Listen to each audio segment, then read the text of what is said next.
अभी रिट एक दाखिल हुई जिसमें बोला गया कि जो 18 साल जो एक एज है वो काफी ज्यादा एक एज है, उस एज को घटाकर कम करना चाहिए या फिर क्या सजेशंस होंगे या फिर क्या गाइडलाइंस दी जाएंगी सुप्रीम कोर्ट के द्वारा।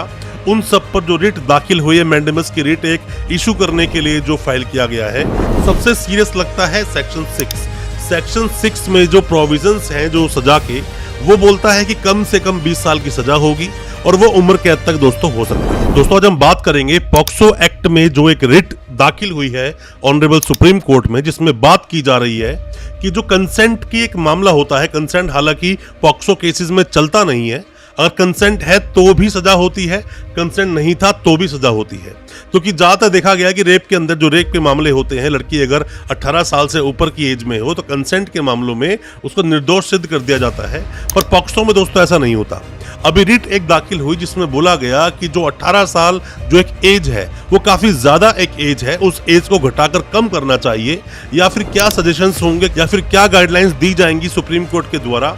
उन सब पर जो रिट दाखिल हुई है, मैंडेमस की रिट एक इशू करने के लिए जो फाइल किया गया है, इस रिट के जरिए से ऐसे लोगों को जो कि झूठे केस में फंस जाते हैं, अक्सर देखा जाता है कि लड़का लड़की रोमांटिक रिलेशन में थे, दोनों के बीच में इंटरकोर्स होता है, फिजिकल रिलेशंस बनते हैं और बाद में सिर्फ लड़के को जेल जाना होता है और कई बार फैमिली वाले भी इसका मिसयूज करते हैं। तो इसके ऊपर क्या है रिट, किसने वो रिट डाली है, क्या क्या बोलते हैं आपके अधिकार, पॉक्सो एक्ट क्यों है इतना सीरियस, इन सभी चीजों पर आज बात करेंगे अपनी इस वीडियो के माध्यम से।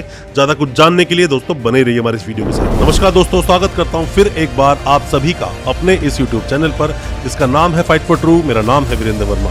जैसा आप सभी जानते हैं, हम इसी तरह की लीगल अवेयरनेस की वीडियोस आपके लिए लेकर आते हैं और आपको बनाते हैं कानूनी जानकारी। दोस्तों पॉक्सो एक्ट के जो सेक्शंस हैं, हालांकि बहुत सीरियस जो सेक्शंस की बात करते हैं, खास करके सेक्शन 6 की मैं बात कर रहा हूं। पहले आप पॉक्सो को समझिए, the protection of children from sexual offences, जिसके अंदर की 2012 में जो ये एक्ट आया, जिसने अलग अलग तरह के सेक्शंस को बताया।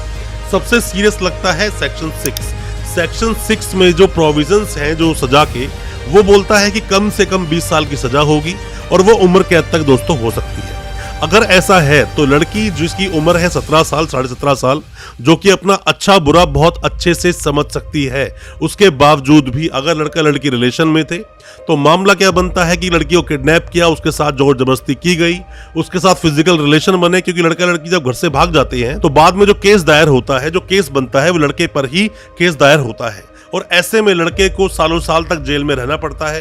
बड़ी मुश्किलों से उसको बेल मिलती है, बेल मिलने के बाद भी कन्विक्शन के चांसेस पूरे रहते हैं।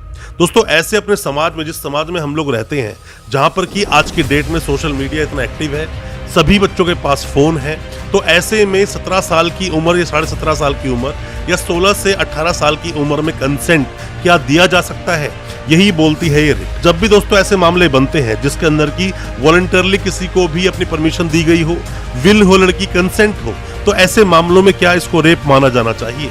दोस्तों जहां एक और देखा जाए तो रेप में जो सेक्शन 375 में बताई गई है एज, वो 18 साल बताई गई है कि 18 साल से कम अगर उम्र है लड़की या लड़के की, उसमें अगर कंसेंट दिया गया तो कंसेंट नहीं माना जाएगा। वही पॉक्सो एक्ट भी यही बोलता है। पर दूसरी तरफ अगर आप देखते हो दोस्तों, तो अपना आर्टिकल 14 बोलता है, आर्टिकल 14 बोलता है equality before law. Equality before law है तो ऐसा कानून क्यों कि लड़की अगर 18 साल तक की है, लड़की कंसेंट देती है, क्योंकि रेप केसेस में 18 साल के बाद में लड़की कंसेंट देती है तो उसे रेप नहीं माना जाता। पर पॉक्सो में ऐसा क्यों है? तो इन्हीं चीज को लेकर रिट दायर हुई सुप्रीम कोर्ट में, जिस रिट को खारिज कर दिया था हाई कोर्ट ने। वो जब रिट दाखिल हुई सुप्रीम कोर्ट में जाकर, तो इस रिट को एडमिट कर लिया गया और नोटिस भी इशू कर दिए गए जो कंसर्न जो लॉ बनाए जाएंगे। क्योंकि दोस्तों लॉ बनाने में काफी वक्त लगता है, कानून आता है उसमें वक्त लगता है। फिलहाल बात इसी पर चल रही है कि सुप्रीम कोर्ट अपनी पावर्स का यूज कर 142 आर्टिकल जो बोलता है उसके तहत कुछ गाइडलाइंस इशू करे। गाइडलाइंस जैसे इशू की जाती हैं, आप अगर कोई भी लॉ स्टूडेंट तो आपको पता होगा इसके बारे में। अरनेश कुमार के ऊपर कुछ गाइडलाइंस आई थी। गाइडलाइंस उससे पहले जब भी कोई मुकदमे दर्ज होते थे, कोई भी डोमेस्टिक वायलेंस का सीधा अरेस्ट कर लिया जाता था। फिर 41A नोटिस का एक प्रावधान शुरू हो गया। इसी तरह से ऐसे मामलों में भी अगर मामला आता है 16 से 18 साल के बीच का, तो ऐसे मामलों में सीधा रूप से लड़के को अरेस्ट न किया जाए, ऐसी कुछ गाइडलाइंस इशू कर दी जाए सुप्रीम कोर्ट के द्वारा। यही बोलती है ये रिट, और इसी रिट को लेकर सुप्रीम कोर्ट गए कुछ वकील साहब, जिन्होंने इस रिट पर आर्गुमेंट किया। रिट अभी फिलहाल के लिए इस पर सुनवाई होना बाकी है, आगे भी हालांकि एडमिट कर ली गई है, इस पर सुनवाई होगी। आगे जाकर क्या डिसीजन आता है वो सभी काफी कुछ बदलाव करेगा। पर दोस्तों मेरा ये मानना है, क्योंकि हम जो रोजाना जो ऐसे केसेस लड़ते हैं पॉक्सो के, हमने देखा है ऐसा कि लड़का लड़की रिलेशन में थे, लड़का लड़की घर से भाग गए, लड़की की उम्र थी 17 साल या 17.5 साल। जब भी उनको पकड़ा गया तो तब लड़के को सीधा जेल भेज दिया गया। लड़के पर मुकदमा क्या दर्ज हुआ कि लड़की को भगा कर ले गया, किडनैप कर लिया, मतलब कि लड़की को किडनैप किया 376 में, और साथ में ही पॉक्सो के सेक्शन 6 में उसके अगेंस्ट एफआईआर दर्ज की जाती है, उसको जेल भेज दिया जाता है। सालों साल लगते हैं उसे बेल लेने में दोस्तों।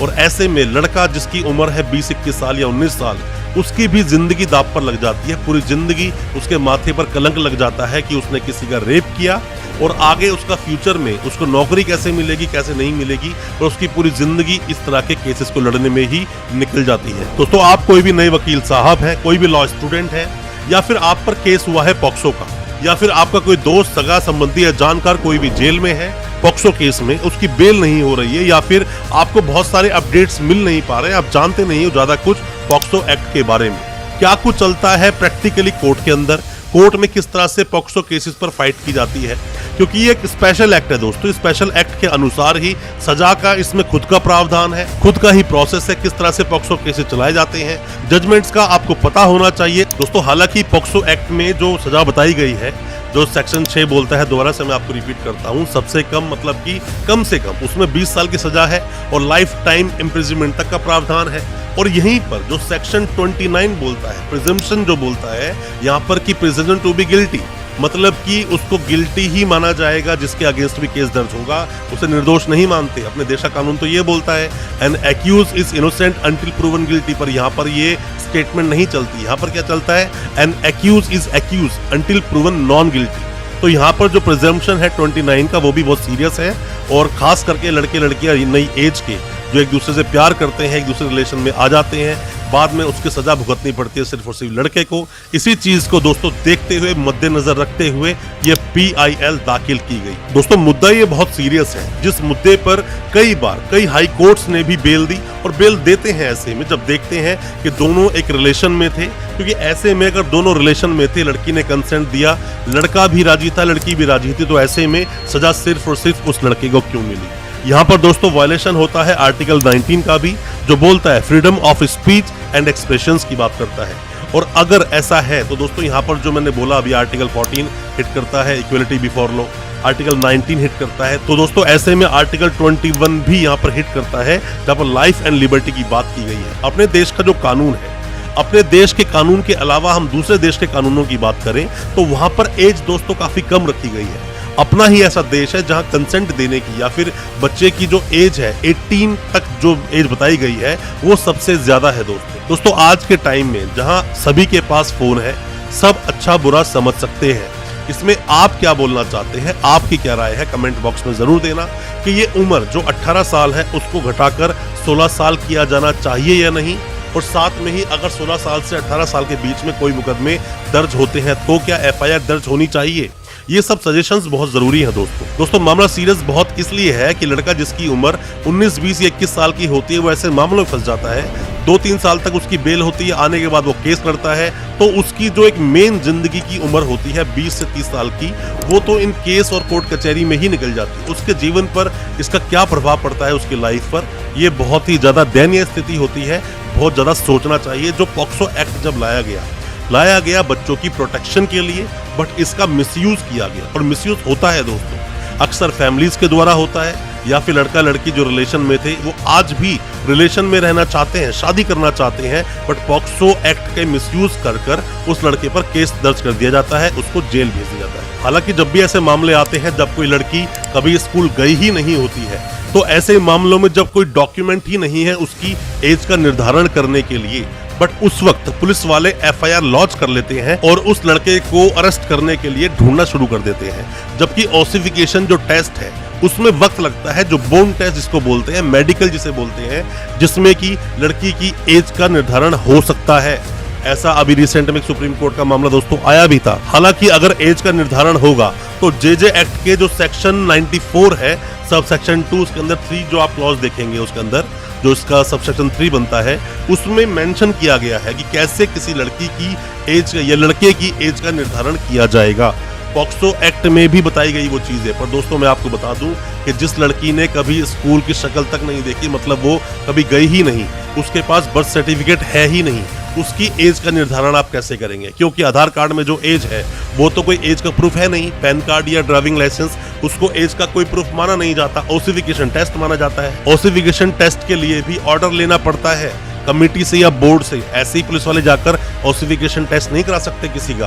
अब दोस्तों बात ये आती है पॉक्सो के मामले में, पॉक्सो के जो केस है खास करके सेक्शन 6 का बहुत बुरी तरह से मिसयूज किया जाता है।